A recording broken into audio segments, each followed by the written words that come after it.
Kijiji cha Mbelelenga kilijulikana kwa soko lake lililokuwa na shughuli nyingi kila Jumatano. Wanasema hakuna kitu kisichopatikana pale: nguo, chakula, dawa, hadi baraka. Lakini kulikuwa na jambo moja ambalo watu hawakupenda kuliongelea waziwazi: mchawi wa soko. Ghafla taa ikatetemeka. Ndege mkubwa mweusi akapita juu akipiga kelele za ajabu. Bishani akainua macho, akamwona mtu amesimama katikati ya soko. Amevaa kanzu ndefu nyeusi, uso wake umefunikwa kwa vumbi la unga wa mahindi. Kila usiku wa saa 5 baada ya soko kufungwa, sauti za ajabu zilisikika. Magunia ya nafaka yalihama yenyewe na mizani ilipima bila mtu yoyote. Wazee walidai kuwa ni roho za walioiba sokoni zikiteswa na mchawi anayelinda soko hilo. Karibu tuanze kuifuatilia simulizi hii.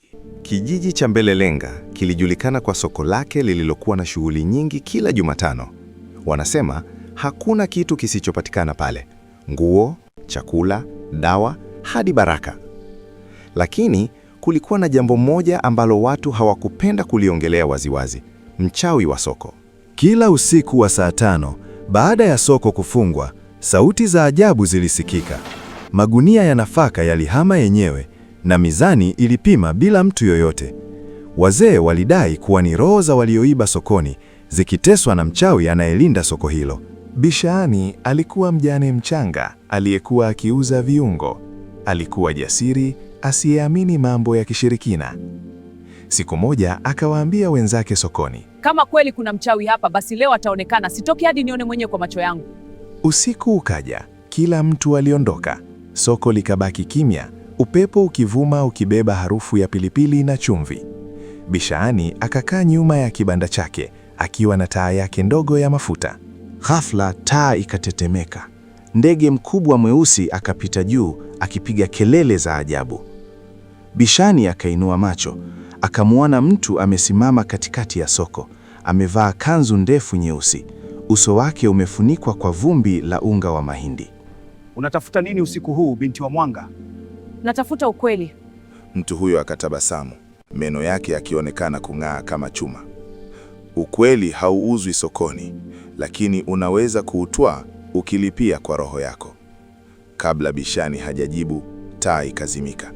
Kulisikika kicheko kikavu kikizidi kubadilika kuwa kilio cha upepo. Asubuhi ilipofika, watu walipofika sokoni walikuta kibanda cha Bishani kimefunguliwa, lakini hakuna mtu. Kwenye ardhi kulikuwa na alama 5 za vidole vyeusi vilivyopakwa unga wa pilipili, vikiwa vinaunda umbo la nyota. Kibanda cha Bishani kimefunguliwa, lakini hakuna mtu. Na hapa chini alama za vidole katika umbo la nyota zimetengenezwa kwa unga wa pilipili. Inashangaza, kitu kinaendelea hapa. Wazee wa kijiji walitangaza, mchawi amechukua haki yake. Bishani alivunja agano la soko. Tangu siku hiyo, hakuna mtu aliyewahi kufungua kibanda usiku tena. Wanasema wakikupa hela sokoni ambazo zinanuka pilipili, usiweke kwenye mfuko wako, maana inaweza kuwa kutoka kwa Bishani mwenyewe, akitafuta roho ya kuchukua nafasi yake. Miaka 3 ilipita tangu kupotea kwa Bishani. Kijiji kilikuwa kimetulia, lakini soko lilibaki na hofu ya kimya. Hakuna aliyethubutu kufanya biashara baada ya machweo. Lakini kijana mmoja, Jabiri, alikuwa tofauti. Alikuwa yatima aliyekulia kwa bibi yake, na alisikia hadithi za mchawi wa soko akiwa mtoto. Siku moja, akiwa anasafisha ghala lililoachwa wazi, akakutana na chungu cha ajabu kilichojaa unga mwekundu na karatasi iliyochakaa. Karatasi ilisema, ukiliwasha kwa damu safi, laana itafunuliwa. Ndipo Jabiri akaamua, lazima ajue kilichompata Bishani. Usiku ule mwezi haukuonekana. Jabiri alichukua chungu na kuingia sokoni. Alipofika katikati, upepo ukabadilika kuwa baridi kali na kingongo cha kelele za mbali kikasikika. Akaweka chungu chini, akachoma taa, huku akikatiza kisu kidogo juu ya mkono wake. Damu ikadondoka ndani ya chungu. Ghafla, hewa ikageuka nzito. Taa ikaanza kupepeta kama moto unaopambana na upepo wa kuzimu. Kutoka gizani, sauti iliyojaa huzuni ikazungumza. Kwa nini umeamka usingizi wa roho? Wewe si miongoni mwao. Jabiri akatetemeka, lakini akasema kwa ujasiri, nataka kumrudisha Bishani.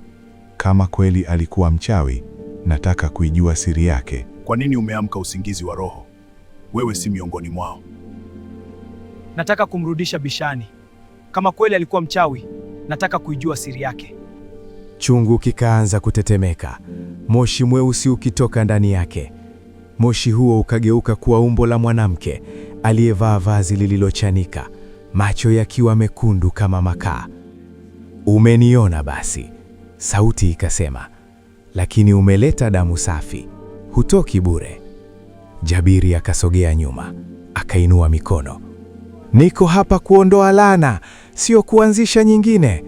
Bishani au kivuli chake akatabasamu vibaya. Laana haitoki kwa neno, ila kwa sadaka. Kwa ghafla chungu kikapasuka, likatangaza mlio kama wa radi. Moshi ukamlenga Jabiri, ukamfunika kabisa. Asubuhi ilipofika, soko lilikuwa safi. Hapakuwa na chungu wala damu. Lakini kwenye kibanda cha zamani cha viungo, watu walikuta maandishi mapya kwenye ukuta. Laana imeraruliwa, lakini mwanga mpya umebeba kivuli chake. Wazee walishangaa, ila waliona jambo jipya. Soko lilianza kunukia harufu ya pilipili tena, lakini sasa bila kuoga hofu. Tangu siku hiyo, Jabiri hakuwahi kuonekana. Lakini kila Jumatano, wanapoleta viungo sokoni, kuna moshi mdogo hukaa juu ya meza moja. Moshi wenye harufu ya pilipili na damu, ukizunguka kama kivuli kinachotabasamu. Baada ya wiki chache tangu kutoweka kwa Jabiri, kijiji cha Mbelelenga kilianza kuona mabadiliko yasiyo ya kawaida. Biashara zikaanza kustawi, wateja wakawa wengi, lakini kila jioni manyasi yaliyokuwa yakikauka sokoni yalipata mwali wa moto bila kuguswa. Kisha siku moja, mgeni tajiri aliyevaa koti la ngozi na kofia pana alifika kwa msafara wa punda wawili. Alijitambulisha kama Bwana Malefu, akisema ametoka mbali kutafuta nuru ya zamani iliyoanguka ndani ya kijiji hicho. Nimesikia hapa palikuwa na mchawi aliyebeba siri za uwiano wa dunia ya roho na dunia ya mwili. Alitangaza sokoni kwa sauti nyororo. Nataka kujifunza kutoka kwake au kwa kivuli chake. Wazee walijaribu kumzuia, lakini dhahabu yake iliwafanya waseme, labda Mungu amemtuma. Alipokizindua, upepo ukakata ghafla. Sanduku likaanza kuchemka kama maji. Kisha sauti ikasikika kutoka ndani. Jabiri ameshikana nami, lakini njaa haijakoma. Sauti hiyo ikawa ya kike, ya kuzidi kuongezeka, hadi ikawa kilio cha ghadhabu. Bwana Malefu akasema kwa sauti ya kujiamini, naingia kwenye mlango wa pili wa uhai. Njoo Bishani, njoo unipe nguvu zako. Wakurugenzi wa kijiji waliamka alfajiri kwa kelele za moto. Soko zima lilikuwa linawaka kwa moto wa rangi ya zambarau, si mwekundu, bali ule moto wa roho. Katikati yake walimuona Bwana Malefu akicheza ndani ya duara la moshi, akiwa na macho yaliyong'aa dhahabu tupu. Mimi si Malefu tena, akapiga kelele. Nimebeba siri za viwili vilivyopotea, Jabiri na Bishani. Kisha mwili wake ukaanza kuungua kutoka ndani hadi kuwa vumbi. Moto ukazimika na kimya kikatanda. Kwenye udongo kulibaki alama 3 za miguu, moja ndogo, moja ya mwanamke na moja kubwa isiyo na umbo la kibinadamu. Tangu siku hiyo, soko la Mbelelenga halikuwahi kuungua wala kuandamwa na laana.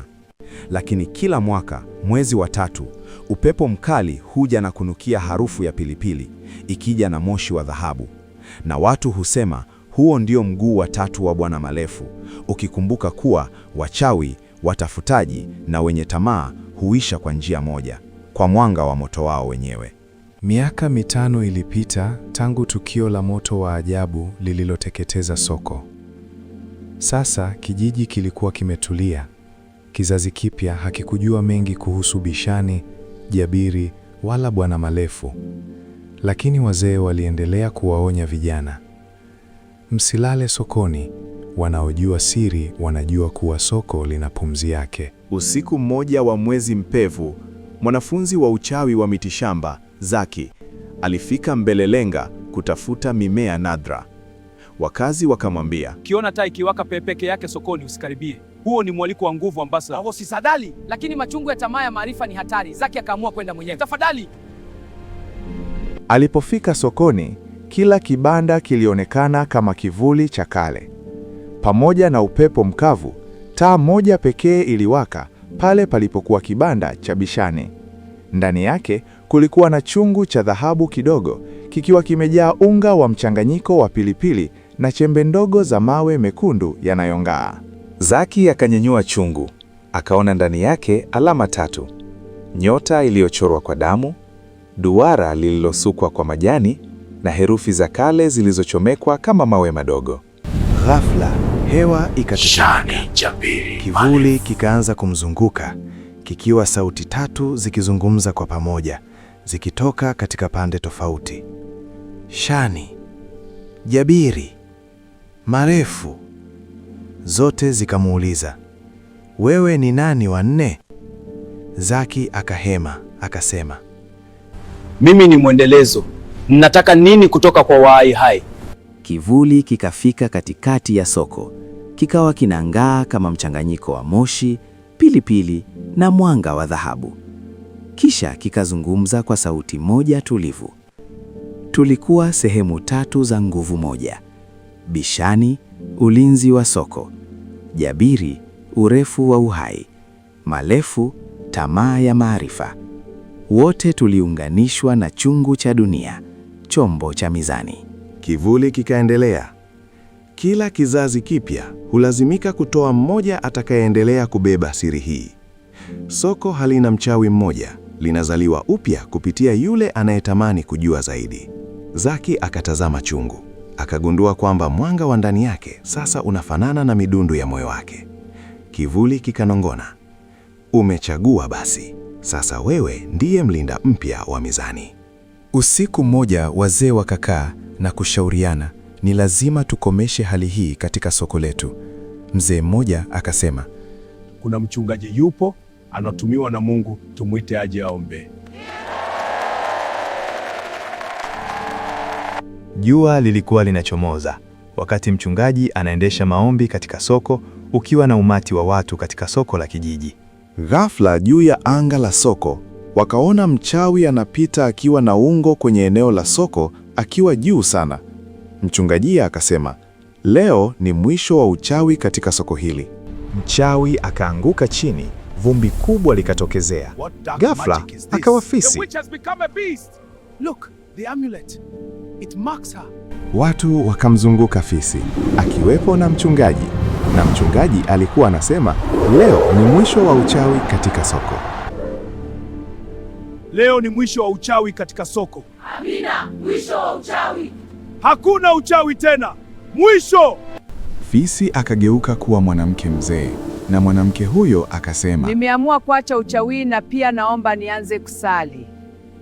Mchungaji aliyevaa suti nyeusi na shati jeupe akamwombea yule mwanamke, na watu wakafurahi na kusema, sasa maisha yatakuwa na utulivu hapa sokoni.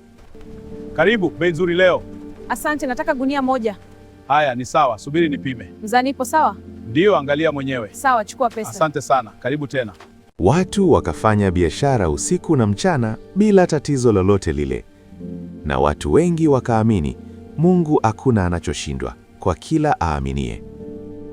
Kijiji kikajenga kanisa kubwa, na kila Jumapili asubuhi watu hawakwenda sokoni, na badala yake walianza kwa kusali na baada kwenda katika biashara zao.